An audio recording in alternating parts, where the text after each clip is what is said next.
Hello बच्चों, मेरा नाम कविता है और मैं पिछले 12 सालों से हिंदी पढ़ा रही हूँ। मैंने महाराष्ट्र बोर्ड हिंदी विषय कक्षा 9वीं के लिए यूट्यूब पर अपलोड किए हैं पाठ चांदनी रात के वीडियो। अगर आपको अच्छा लगे तो आप उसे जाकर देख सकते हैं। आज मैं आप लोगों के लिए पाठ 2 बिल्ली का बिल्लुगड़ा लेकर आई हूँ। उम्मीद करती हूँ ये आपको ज़रूर पसंद आएगा। धन्यवाद। चलो शुरू करते हैं पाठ 2 बिल्ली का बिल्लुगड़ा।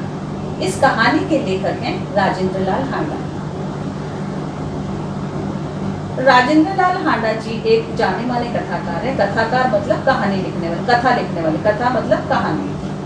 आपकी रचनाएं पत्र पत्रिकाओं में सतत प्रकाशित होती, सतत मतलब लगातार छपती रहती है। समसामयिक विषयों पर आपकी रचनाएं सामाजिक समस्याओं को उद्घाटित करती रहती हैं। रोजाना के जीवन में जो हमारी समस्याएं, विषय आसपास के सराउंडिंग में जो देखते हैं, उन विषयों पर हांडा जी ने अपनी कहानियां, विषय चुने हैं। हास्य का गद्य संबंधी हास्य कहानी जीवन की किसी घटना का रोचक प्रवाही वर्णन, रोचक मतलब इंटरेस्टिंग, प्रवाही वर्णन कहानी होती है। इसमें किसी सत्य का उद्घाटन होता है।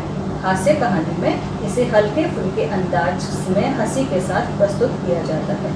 प्रस्तुत पाठ में लेखक हांडा जी ने हंसी के माध्यम से गलतफहमी के कारण उत्पन्न विशेष स्थितियों का वर्णन किया है। चलो शुरू करते हैं। ये कहानी बहुत ही इंटरेस्टिंग है, आपको बहुत मजा आएगा।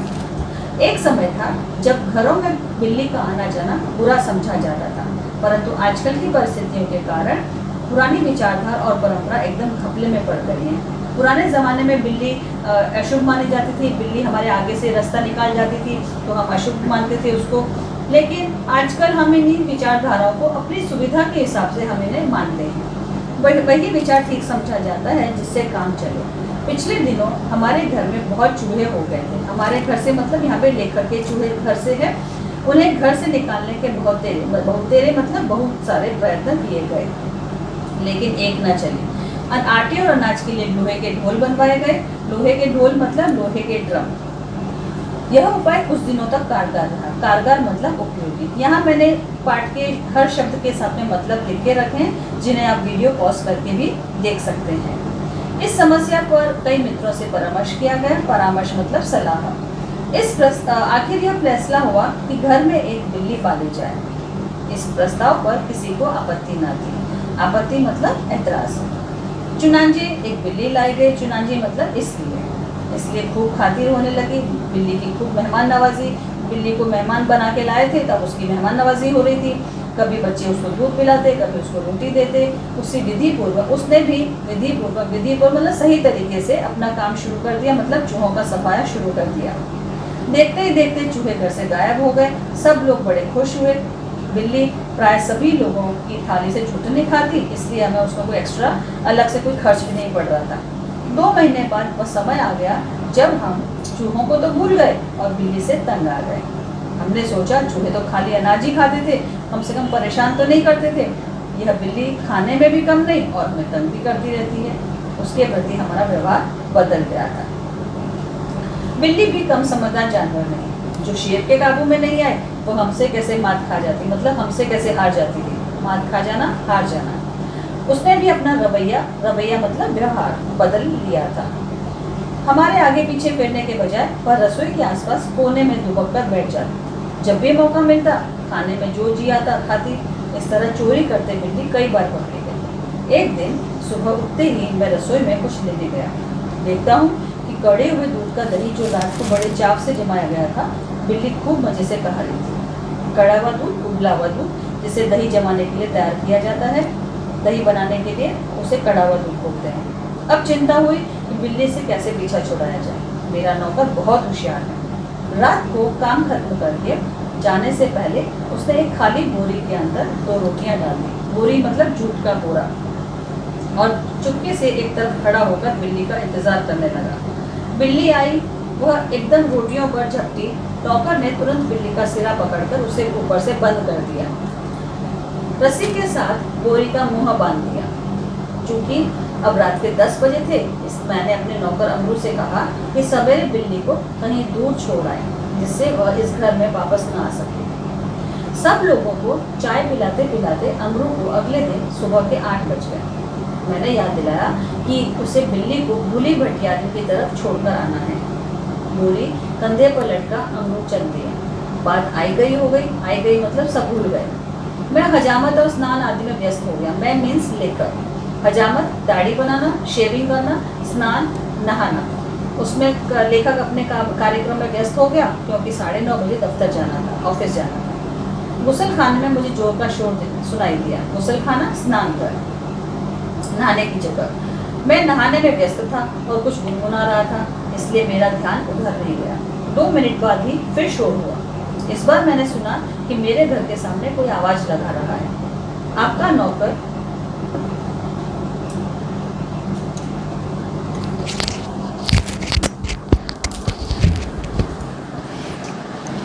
आपका नौकर पकड़ लिया गया है। अगर आप उसे छुड़ाना चाहते हैं तो छप्पर वाले कुएं पर पहुंचिए, जिससे ऊपर छप्पर वाला कुआं मीन्स जिसके ऊपर कुआं जिसके ऊपर छप्पर पड़ा हुआ हो। मैं हैरान हुआ। हैरान मतलब परेशान हो गया, सरप्राइज हो गया कि क्या बात है भाई, आश्चर्य की क्या बात है इसमें।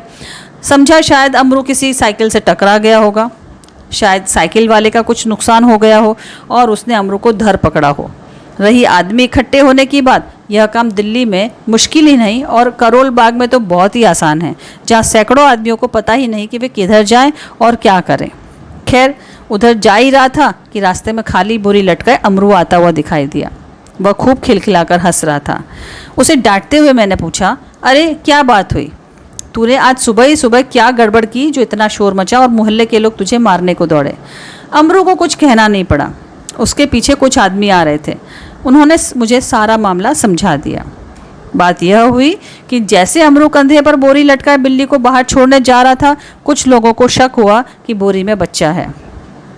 2 आदमी चुपके चुपके उसके पीछे हो लिए। उन्होंने देखा कि बोरी अंदर से हिल रही है। बस उन्हें विश्वास हो गया कि इस बदमाश ने किसी बच्चे को पकड़ा है। अमरू स्वभाव से अल्पभाषी है। अल्पभाषी मतलब कम बोलने वाला, और कुछ मस्करा भी। मस्करा मीन्स मजाक करने वाला, मस्ती करने वाला आदमी। वह चुप रहा। देखते देखते 50 आदमी इकट्ठे हो गए। उनमें से एक चिल्लाकर कहने लगा, घेर लो इस आदमी को, यह बदमाश उसी गिरोह में से है जिसका काम बच्चे पकड़ना है। उस जगह से पुलिस थाना भी बहुत दूर नहीं था। एक आदमी लपक कर थाने के गया और वहाँ से थानेदार और सिपाही को बुला लाया। थानेदार को देखते ही एक उत्साही दर्शक अपने कुर्ते की बाह ऊपर चढ़ाते हुए बोला, दरोगा जी, ऐसा नहीं हो सकता कि आप इस बदमाश को चुपचाप यहाँ से ले जाएं और कानूनी कार्रवाई की आड़ में इसे हवालात में मजे लेने दें। हवालात, कारागार, जेल। पहले इसकी जी भर के मरम्मत होगी। गजब नहीं कि भरे मोहल्ले से बच्चे उठा लिए जाएं। 2 दिन हुए पास वाली गली से एक बच्चा गुम हो गया। देवनगर से तो कहीं उठाए जा चुके हैं। बाद में इसके साथ चाहे जो करें, पहले हम इसकी मरम्मत करेंगे, पिटाई करेंगे। भीड़ में से 10 ने इस सुंदर प्रस्ताव का समर्थन किया। 10 मतलब 10 लोग। और लोग अमरू को पीटने के लिए मानो तैयार होने लगे। उन्हीं दिनों दिल्ली में बड़ी सनसनी फैली हुई थी।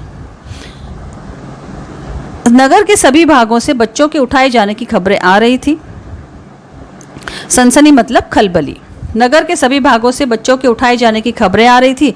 1-2 बार पत्रों में यह छपा कि जमुना के पुल पर कुछ आदमी पकड़े गए, जिन्होंने बोरियों में बंद बच्चे किए हुए थे। स्कूलों से बच्चे बहुत सावधानी से लाए जाते थे। पार्कों में और बाहर गलियों में बच्चों का खेलना कूदना बंद हो चुका था। दिल्ली नगर पालिका और संसद में इसी विषय पर अनेक सवाल जवाब हो चुके थे। इसलिए इस मामले में राजधानी के सभी नागरिकों की दिलचस्पी थी। आश्चर्य इस बात का नहीं कि लोगों ने अमरू पर संदेह किया। संदेह मतलब शक। बल्कि इस बात का था कि उन्होंने अभी तक उसकी मार पिटाई शुरू क्यों नहीं की। वातावरण में सनसनी और तनाव की कमी न थी। अगर थानेदार और पुलिस का सिपाही वहां न होते तो अब तक अमरू पर भीड़ टूट पड़ी होती। थानेदार ने आते ही अमरू की कलाई पकड़ ली और पूछा, बोल, यह बच्चा तूने कहाँ से उठाया है और इसे तू कहाँ ले जा रहा है? बता, कहाँ है तेरे और साथी? आज सबका सुराग लगा कर ही हटूंगा। सुराग, पता। अमरू अब तक तो दिल में हंस रहा था, मगर थानेदार की धमकियों से कुछ घबरा गया। दबी आवाज में वह थानेदार से बोला, सरकार, मैंने किसी का बच्चा नहीं उठाया। न मैं बदमाश हूँ, मैं तो एक भले घर का नौकर हूँ। रोटी चौकी करता हूँ और अपना पेट पालता हूँ। जो आदमी थानेदार को बुलाकर लाया था क्रोध में आकर बोला, क्यों बकता है बे? दरोगा जी ऐसे नहीं मानेगा यह, 2-4 बेंत रसीद कीजिए। बेंत लकड़ी का गोल डंडा जो दरोगा और थानेदारों के हाथ में होता है। दरोगा ने बगल से निकालकर बेंत अपने हाथ में ली ही थी कि अमरू नम्रता पूर्वक बोला, सरकार आप जितना चाहे मुझे पीट लें, पहले यह तो देख लें कि इस बोरी में है क्या। हुक्म हो तो थाने चलें। यद्यपि थानेदार इस बात पर राजी हो गए थे, पर भीड़ कब मानने वाली थी। लोग चिल्ला उठे, हरगिज़ नहीं, ऐसा कभी नहीं होगा। हम इस आदमी की बदमाशी के गवाह हैं, मामला कभी दबने नहीं देंगे। थानेदार डर गए कि उनकी नीयत पर लोगों को शक हो रहा है। शक मतलब संदेह कर रहे हैं और नीयत मतलब इरादा। उन्होंने अमरू से कहा, अच्छा बोरी को नीचे रखो, इसका मुंह खोलो। अमरू शांतिपूर्वक नीचे बैठ गया और धीरे से उसने बोरी का मुंह खोल दिया। जैसे ही बोरी का मुंह खुला, बिल्ली का बिलूंगड़ा छलांगे मारता हुआ एक तरफ भाग गया। बिल्ली का बिलूंगड़ा मतलब बिल्ली का बच्चा। लोग देखते ही रह गए। थानेदार की भी समझ में न आया कि अब क्या करे। वह थाने की तरफ मुड़ा और तांगे वाले की पीठ पर बेत मारते हुए बोला, जानते नहीं कि रास्ते में तांगा नहीं खड़ा करना चाहिए। इस प्रकार वह अपनी झेप मतलब शर्म मिटाने झिझक का प्रयास करते हुए दरोगा जी चले गए और अमरू हंसता हुआ घर आ गया। तो बच्चों, इस पाठ से हमें क्या सीखने को मिलता है?